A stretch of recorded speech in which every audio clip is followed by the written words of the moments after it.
So you remember not long ago when, as we were pulling out of Afghanistan, there was a horrific drone strike that killed a number of civilians. And we only found out about it after like a solid week of the Pentagon refusing to acknowledge that it even happened.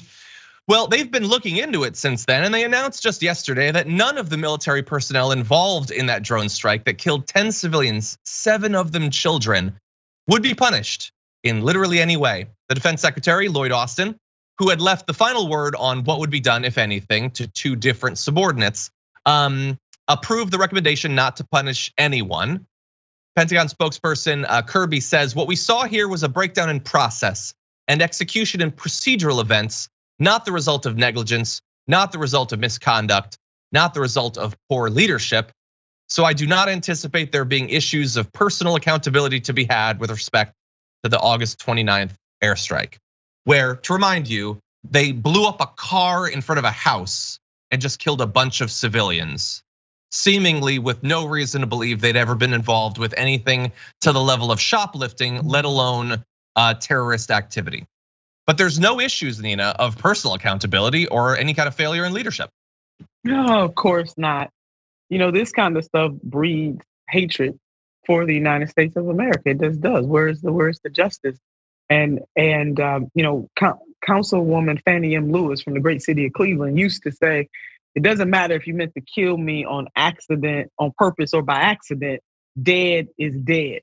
And that is literal in this situation. And so not to hold somebody accountable, to me, is a humanitarian injustice, and it doesn't make this country look good at all, because again, other nations treating them like the other, and their lives don't matter. It was children, even if it was just adults, but there were children killed as well, and they did not deserve to die. And there should be some consequences for this failure that caused the loss of life of innocent people. Yeah, and there should be consequences, if not just because a horrific act was perpetrated, and horrific acts there should be someone who's responsible for them. If not for that, do you not want them to be rarer in the future? Like, let's say it wasn't leadership. Okay, so we're not gonna take out any of the leaders or whatever. But so nothing was done wrong. There's nobody who should have thought a little bit more. Nobody should have questioned their findings. Well, if that's the case, then the message you seem to be sending to me and to the country is, we can't learn anything from this because nothing was done wrong. And so, it's probably just gonna happen some more. And why not? It happened for years and years and years. So it would seem as if maybe just to send a message that you should double and triple check this sort of thing, somebody should be reprimanded even.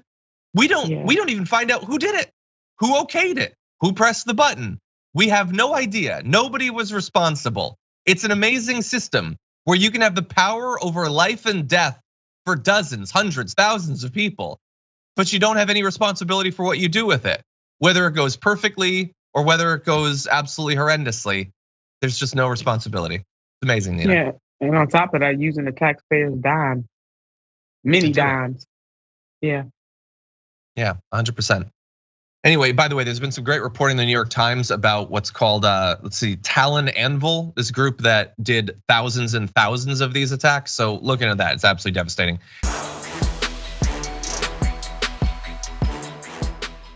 For more political news breakdowns, interviews, stories of activism, and me trying my hardest to care about the occasional big celebrity news story, subscribe to our YouTube channel at youtube.com/The Damage Report. And you can ring the bell wherever it is so you don't miss anything.